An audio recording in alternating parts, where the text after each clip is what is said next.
The call came in just after midnight, when Brewster County is quiet enough that you can hear your own thoughts scraping around for company. I was halfway through cold coffee and unfinished paperwork when my radio crackled with Maria Santos's voice. She didn't sound scared. That's what bothered me. Fear usually leaks out in breathing, in rushed words. Maria spoke slowly, carefully, like someone reading off a report she didn't believe herself. She said she was posted near the Big Bend border, south of the river, and that she was watching a group of people moving through the desert. 15, maybe 20, on foot. No vehicles, no lights. She said they were armed, but not in any way that made sense. Long rifles, curved blades, metal that caught the moon wrong. Then she paused, long enough that I almost called her name. When she spoke again, she told me they were dressed like they belonged in another century. Soldiers, civilians, women and children mixed in, all moving together, following a trail that shouldn't exist. Maria said she watched them reach a canyon wall and simply continue. No explosion, no collapse. They walked into solid stone, as if it had decided. For a moment, not to be there. She asked me to come see it before it closed again. I reached the coordinates Maria sent just before dawn, when the desert is caught between night and day, and everything feels undecided. Her patrol truck sat alone near the canyon, engine cold, dust already settling back onto the tires as if it wanted to erase her arrival. The land was wrong the moment I stepped out. No wind, no insects. Even my boots sounded too loud against the ground. Maria led me a few hundred yards out, saying very little, and then pointed. At first I saw nothing, just sand, rock, scrub. Then my eyes adjusted. There were footprints, dozens of them, deep, deliberate impressions leading straight toward the canyon wall. Some were booted, some barefoot, some too small to belong to adults. I recognized cavalry tread patterns I'd only ever seen in museums. The trail cut across terrain no one would choose to walk, bending around nothing, obeying no logic of survival or navigation. I checked my map anyway, even though I already knew. There was no trail marked there. There never had been. The canyon wall loomed ahead, solid and unbroken, yet staring at it made my head ache. Like my eyes were being asked to focus on two things at once. Maria said the trail hadn't been there an hour earlier. The desert, it seemed, had made it just long enough for someone to pass through. Maria crouched near the end of the trail and brushed the sand aside with 2 fingers. Careful, almost reverent. At first I thought it was a coin. Then the light shifted, and I saw the dull yellow curve of metal, eaten by age. She placed it in my palm. It was heavier than it looked, cold despite the rising heat. A uniform button, brass, badly tarnished, stamped with markings I recognized from old case files and forgotten history books. Mexican Army, mid-19th century. There was no mistaking it. I asked her where she found it. She told me it hadn't been there when the group passed. It appeared afterward, like the land had coughed it up as proof. I turned it over, noticing the worn edge, the thread grooves filled with grit that hadn't seen daylight in more than 100 years. My stomach tightened in a way that had nothing to do with fear and everything to do with certainty. People lie. Desert heat plays tricks, but objects don't invent their own past. I looked back at the canyon wall. It was solid now, ordinary stone, indifferent to us. Still, I couldn't shake the feeling that something had just gone through and left a piece of itself behind so it wouldn't be forgotten. We set up before sunset and waited, the way lawmen wait when they know something is coming, but don't know what shape it will take. The canyon sat quiet, pretending to be nothing more than rock and shadow. Maria and I said little. Every sound felt amplified. The click of binoculars, the scrape of a boot against stone. Then, just as the light began to fail, movement appeared at the edge of the desert. Figures emerged slowly, resolving into people as they drew closer. Men with rifles slung low, women wrapped in heavy cloth, children clinging to skirts. They walked in a tight line, heads down, like they'd already learned not to look around too much.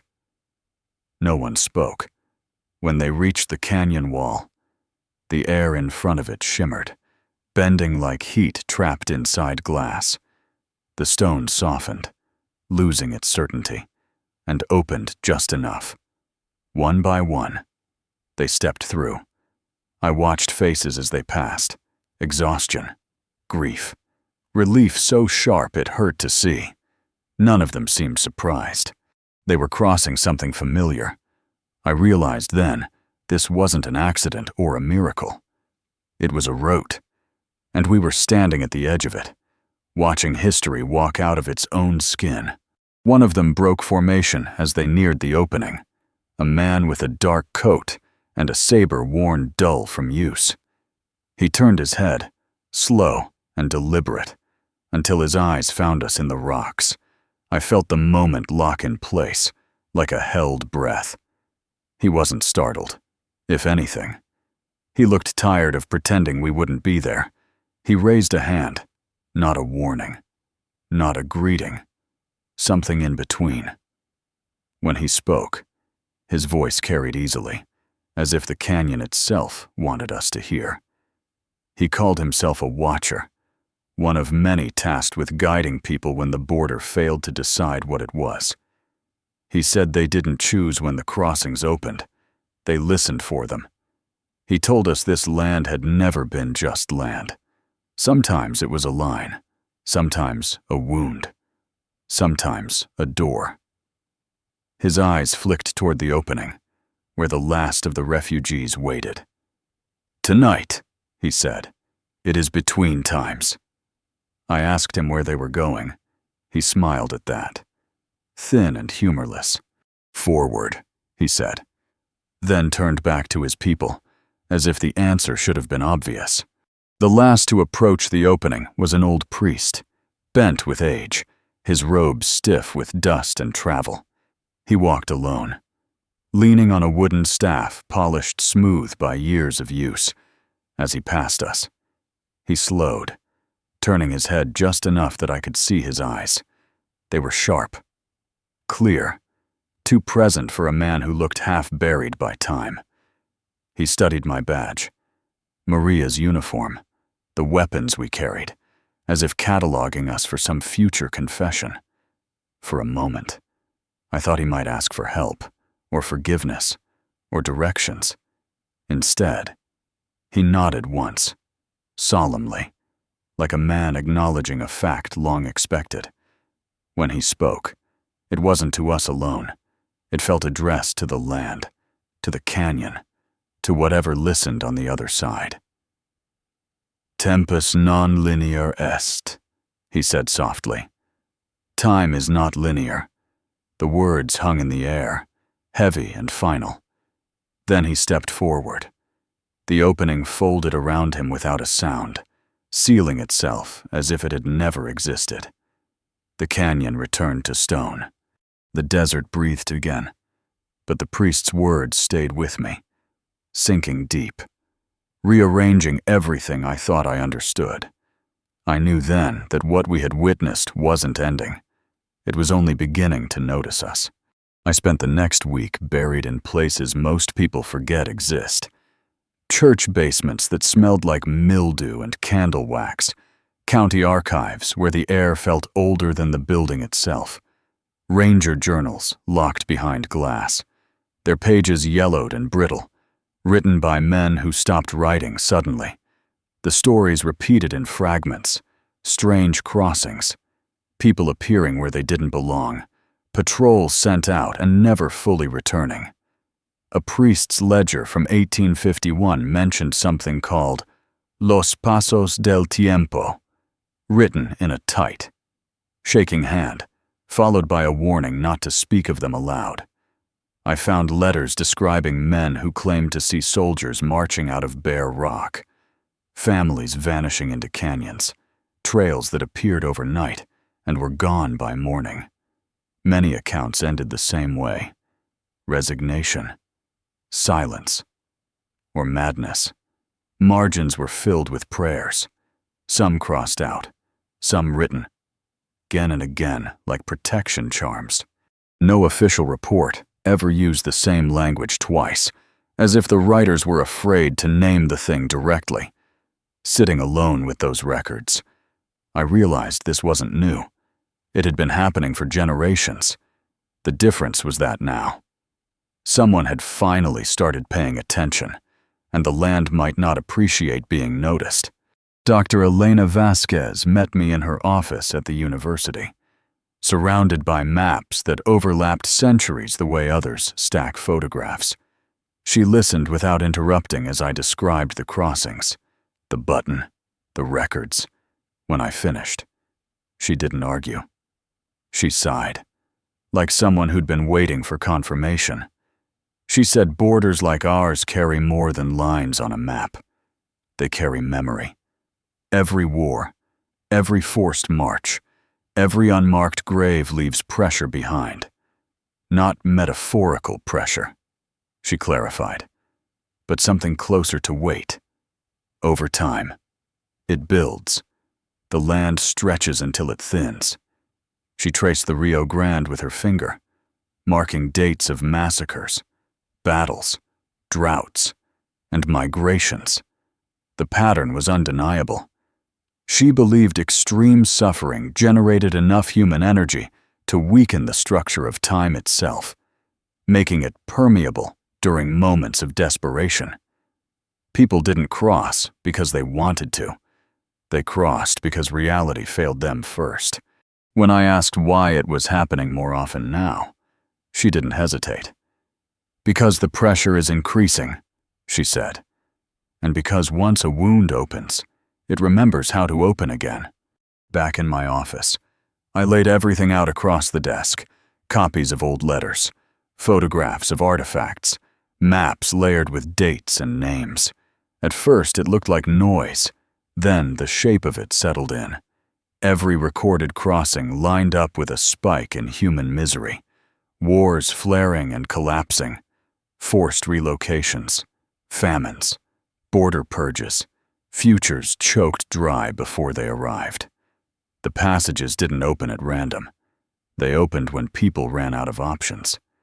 I marked each event with a pin, stepping back as the board filled.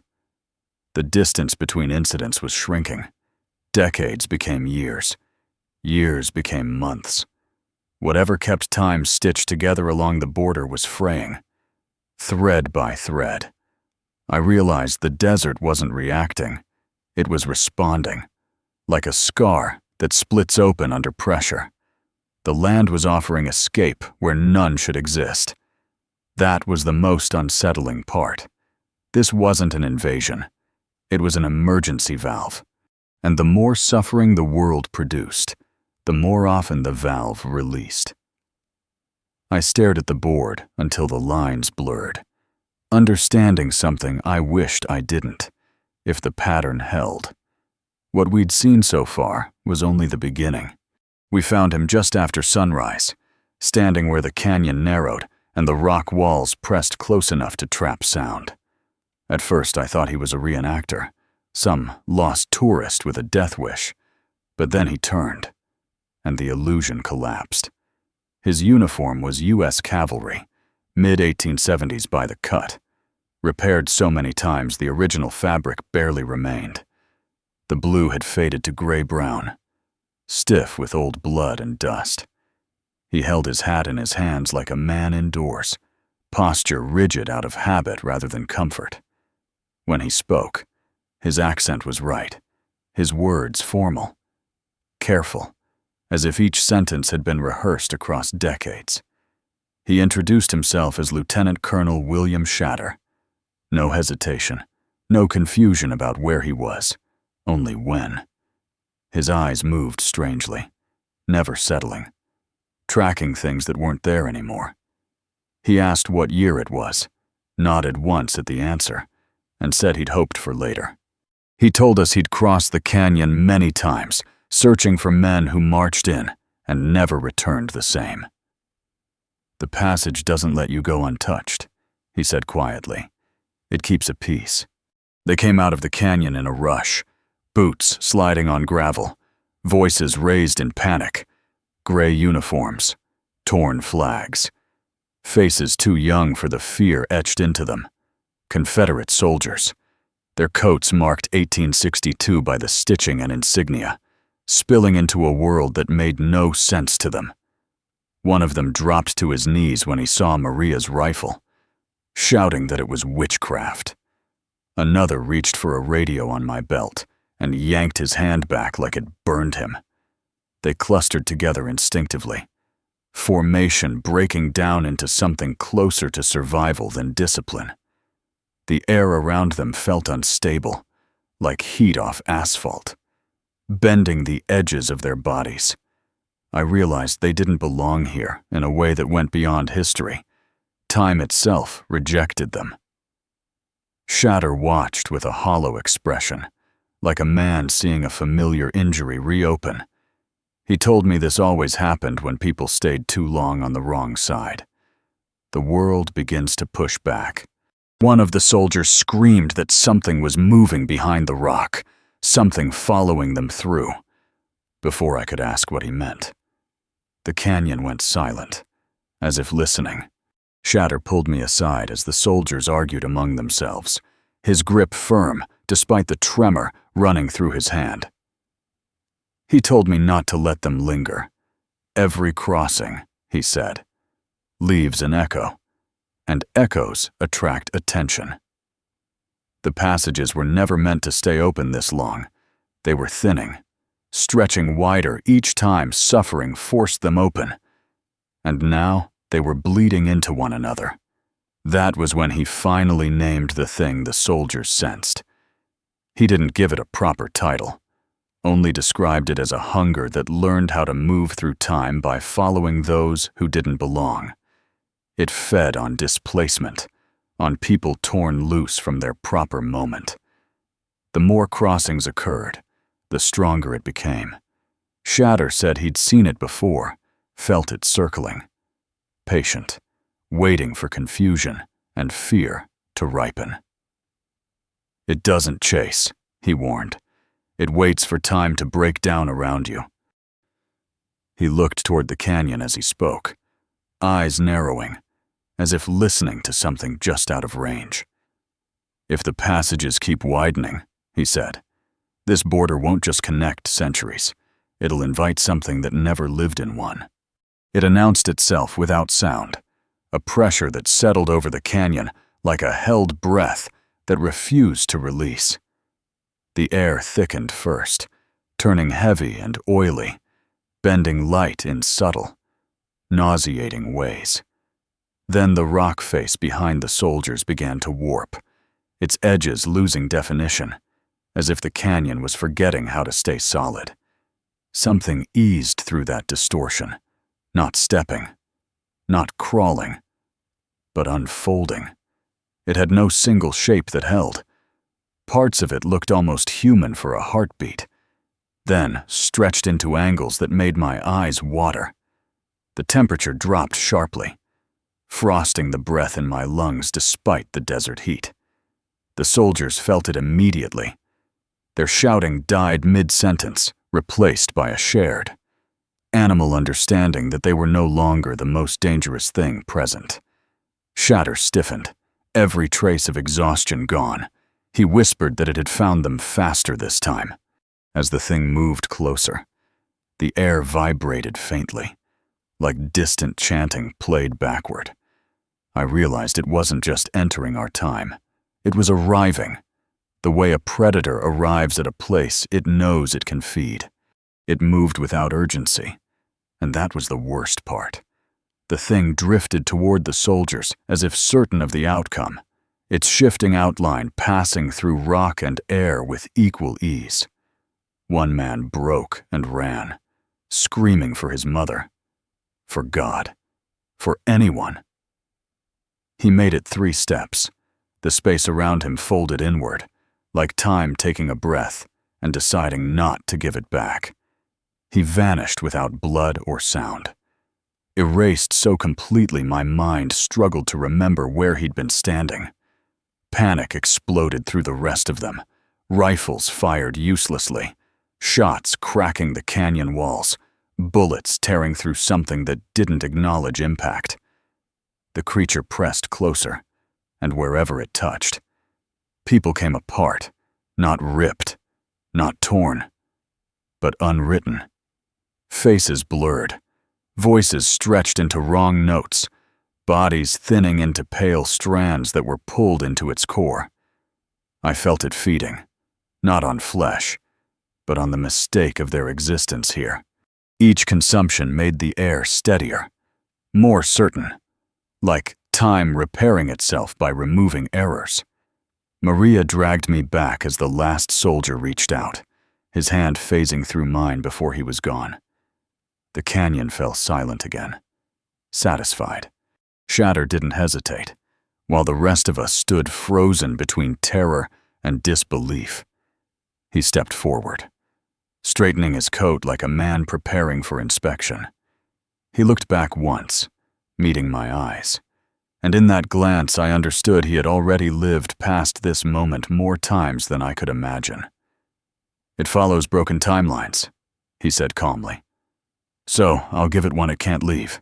Before I could shout, he drew his saber, the blade dull but steady in his grip, and walked toward the distortion where the creature's shape thickened. The air resisted him, bowing inward, as if time itself tried to warn him away. He pushed through anyway. The thing reacted then, its outline tightening, focusing on him with something like recognition. Shatter broke into a run, shouting a wordless challenge that echoed wrong through the canyon. When he crossed the threshold, the opening flared violently, light and shadow twisting together. For a moment, both of them were visible, man and hunger locked in the same impossible space. Then the canyon snapped shut, the pressure vanished, the heat returned. Shatter was gone, not dead, removed. And I knew, with a certainty that settled deep in my bones, that his war with the thing had only just begun.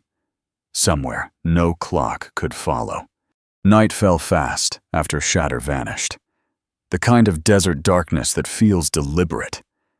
We were still trying to decide what to do when the first light appeared on the horizon, a single point, steady and distant. Then another, and another. Within minutes, the desert was studded with them. Scattered across miles of scrub and stone, lanterns bobbed alongside campfires, torches burned next to electric beams too white, too clean to belong to our time. Some lights flickered like candles, others pulsed softly. Rhythmical, unfamiliar. They were moving toward the canyon from every direction, converging with slow inevitability. As they drew closer, I could hear voices carried on the wind, languages I recognized only from recordings, mixed with accents that didn't exist yet. Shapes emerged around the lights, wagons, horses, people on foot, silhouettes framed by gear I couldn't name. The border had become a gathering point, not just for the lost, but for the desperate across centuries. Watching that tide advance, I understood the scale of what was happening. The crossings weren't isolated failures anymore. They were synchronizing. Time itself was leaning toward this place, and whatever held it together was starting to give. As the crowd thickened, the sounds changed. The older tongues blended into something sharper, faster, edged with words I almost recognized but couldn't place. A group pushed forward carrying packs made of smooth, dark material that caught no dust. Their lights were thin bands strapped to their wrists, glowing without flame. One woman broke from them, her face cracked with exhaustion, and grabbed my sleeve like I was an anchor. She asked how much water we had, how long the pump still worked, whether the river had finished dying yet. When I asked her what year she was from, she laughed once, short and bitter. "The late ones," she said. She talked about ration wars, about cities turning on themselves when the reservoirs ran dry, about borders dissolving under thirst instead of guns. Around us, more unfamiliar devices hummed and clicked, mapping, scanning, searching for safety that no longer existed where they came from. Hearing it, I felt the weight of time pressing in from both directions. This wasn't just history spilling forward. It was the future retreating, flooding the present with its failures, warning us in voices that hadn't been born yet. The canyon began to react to the crowd like an overloaded joint about to snap. The air pulsed in slow.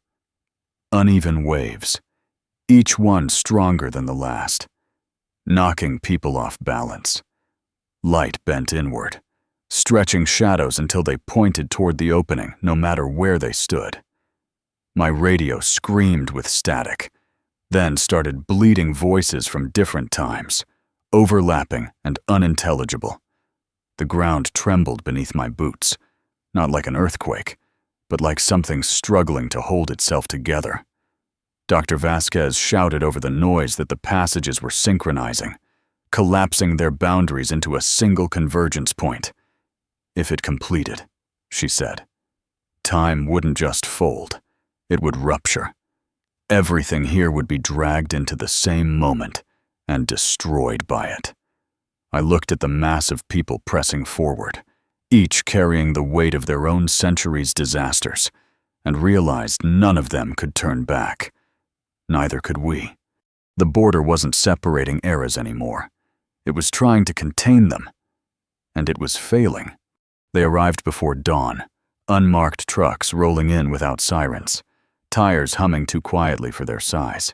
Men and women stepped out wearing plain jackets, faces calm, in a way that only comes from rehearsed disbelief. The woman in front introduced herself as Special Agent Diana Foster.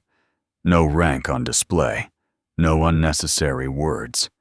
She looked at the canyon once and nodded, like a doctor confirming a diagnosis she already knew.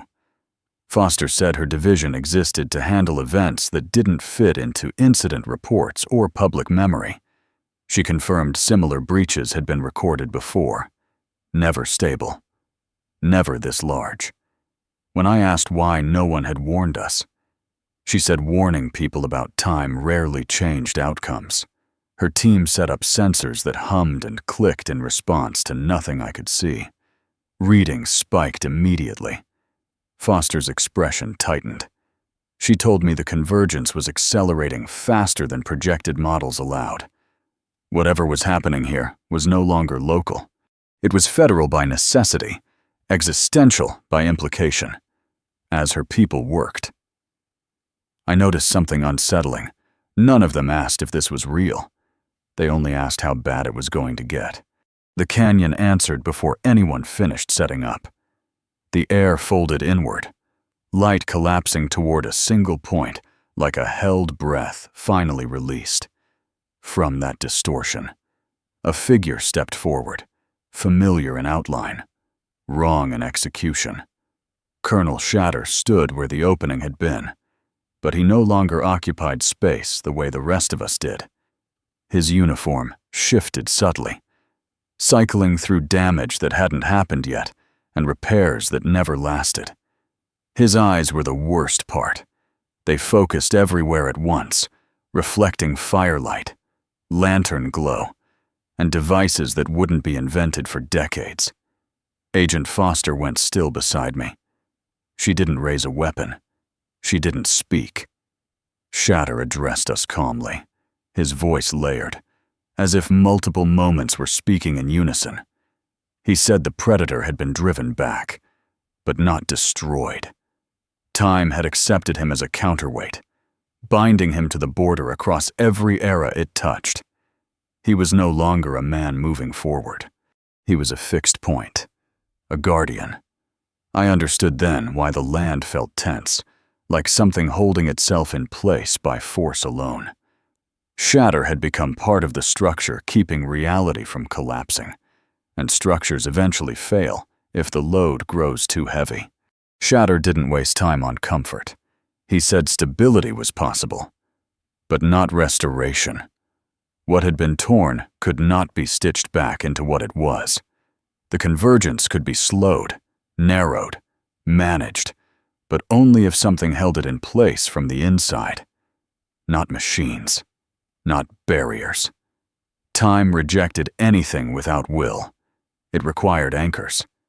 Human ones. He explained it plainly. Without drama, certain people would have to step into the passages and remain there, forever resisting the pressure that tried to force the eras together. They would not age. They would not die. They would not belong to any single moment again. Agent Foster asked how many. Shatter answered without hesitation. 6. No fewer. Each anchor would be bound to a passage point, existing across all moments that passage touched. I felt the weight of the answer settle over us, heavier than the coming dawn. This wasn't a mission. It was a sentence, a living one. Shatter met my eyes as if to apologize, though I knew the choice would never truly be one. The border had taken enough already.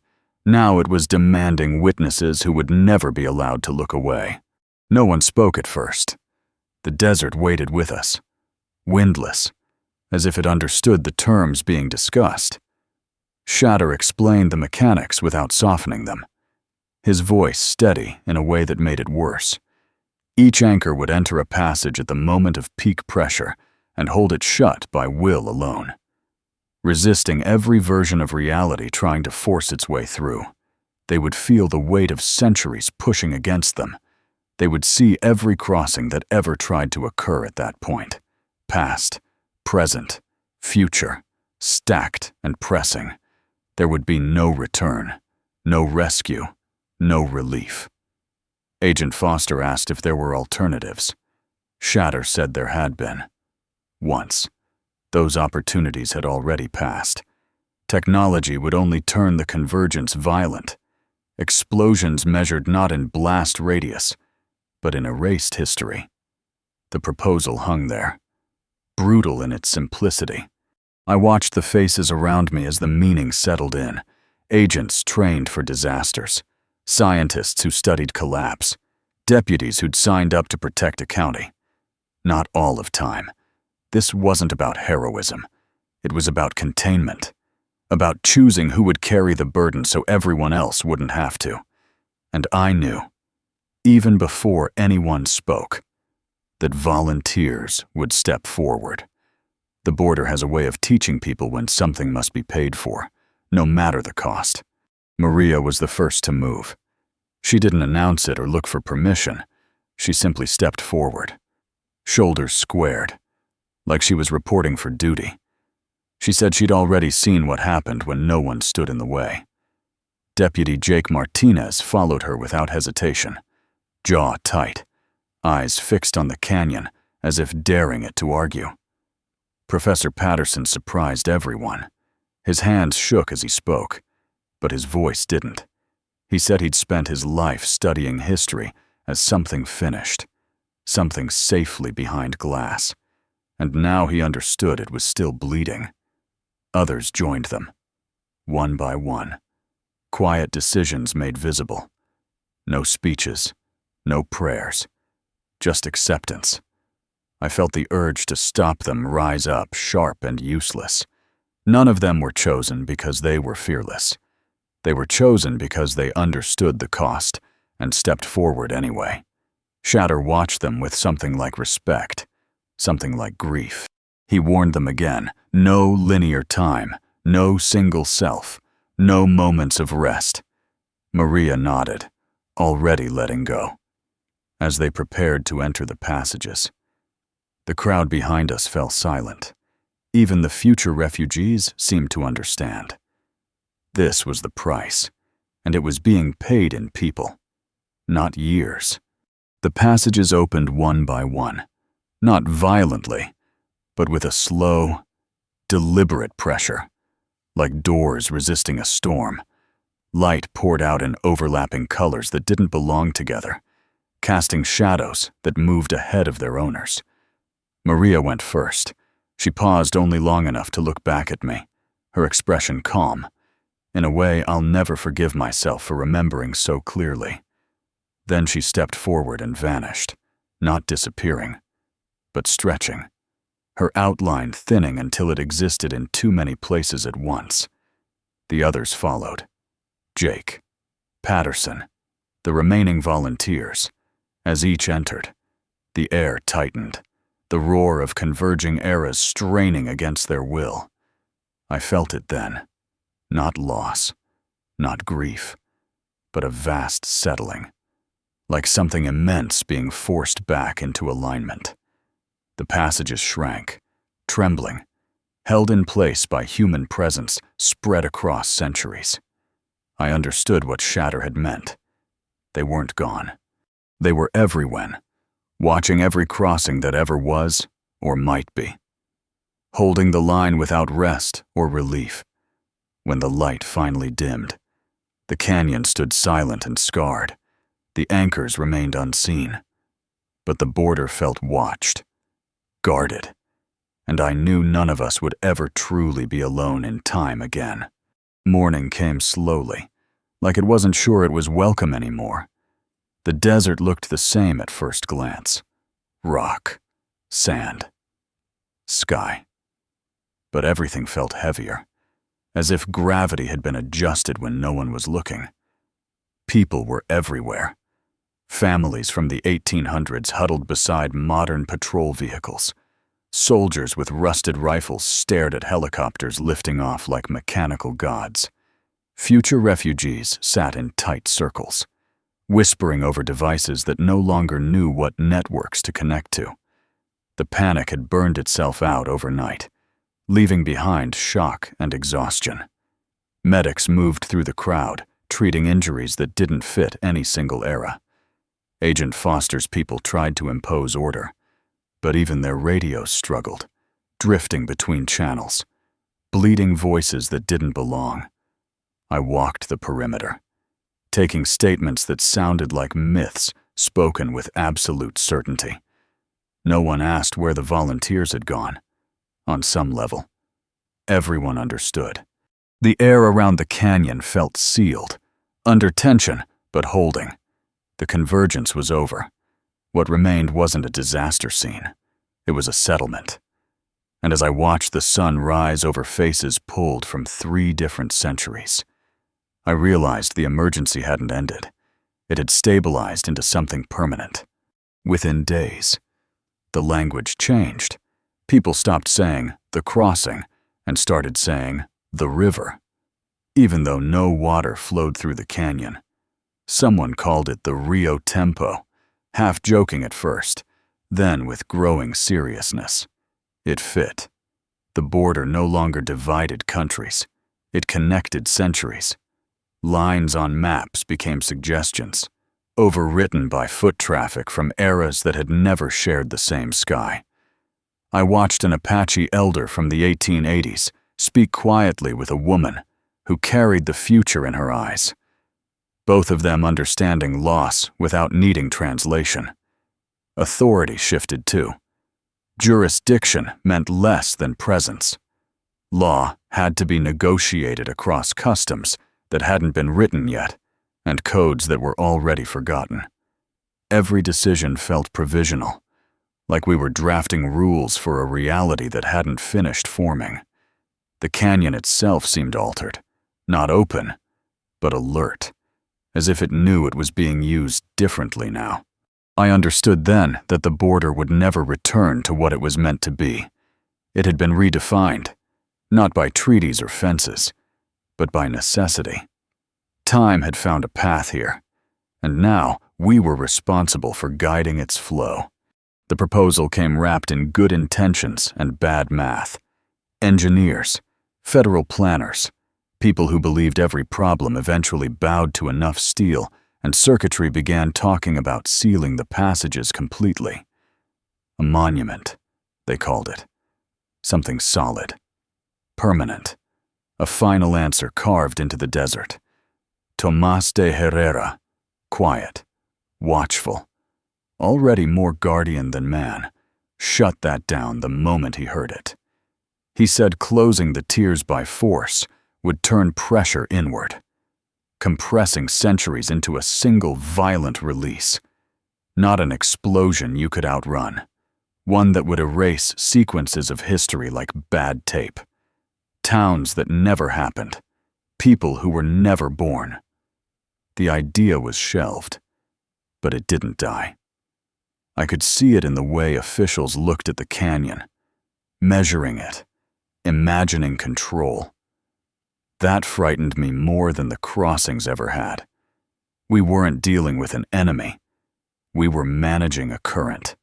Try to dam a river without understanding its depth, and it doesn't stop flowing. It finds another way through, usually through you. The border had taught us that much already. The dangerous idea wasn't that time could be controlled. It was believing we should try. The decision came quietly, without ceremony, the way permanent things often do. The passages would remain open, but constrained, managed. Temporary structures went up first, trailers, tents, checkpoints that looked ordinary until you noticed the dates being written next to names. Over time, those were replaced with something sturdier, regulatory stations positioned near each known passage, built to observe rather than dominate. No gates, no locks, just presence and procedure. People arriving were processed like immigrants from another country, except the questions weren't about origin so much as origin time. Medical screenings had to account for diseases long extinct and others not yet named.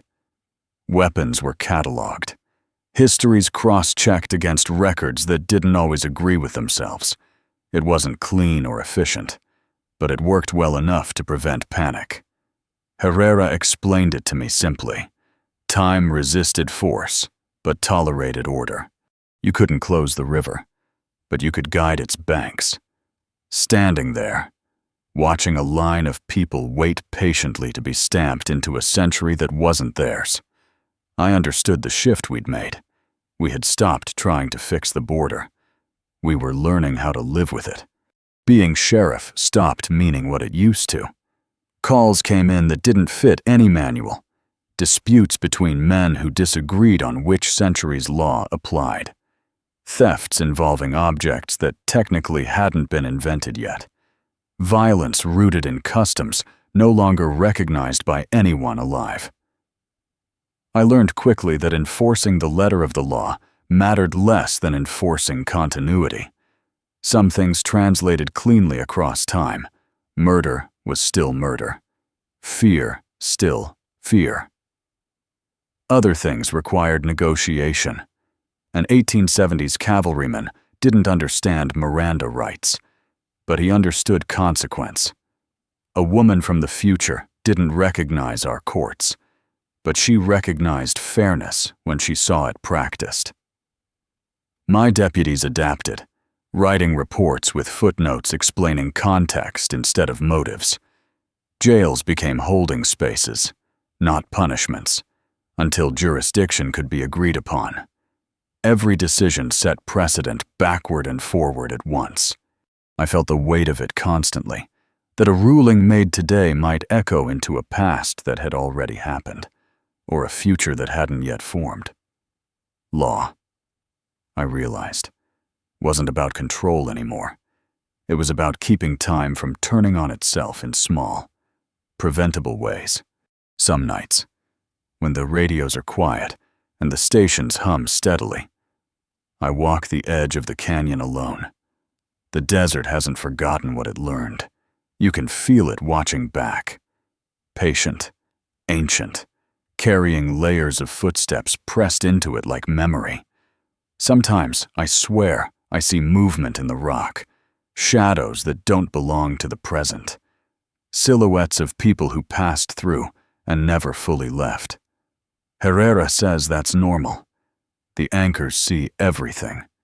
He tells me, every crossing that was prevented, every disaster that never quite happened. I think about Maria, about Jake, about all of them holding the line in moments that stretch forever. The land holds their presence the way it holds old rivers, dry on the surface but still flowing underneath. History didn't close here. It learned to coexist. I still wear the badge. I still answer calls. But I know now that law. Time and land are the same thing out here. Agreements we make so the world doesn't tear itself apart. The desert remembers every agreement ever broken. It remembers every sacrifice, and as long as it does, I'll keep walking this border, listening, making sure what's buried stays buried, and what must pass through does so without taking everything with it.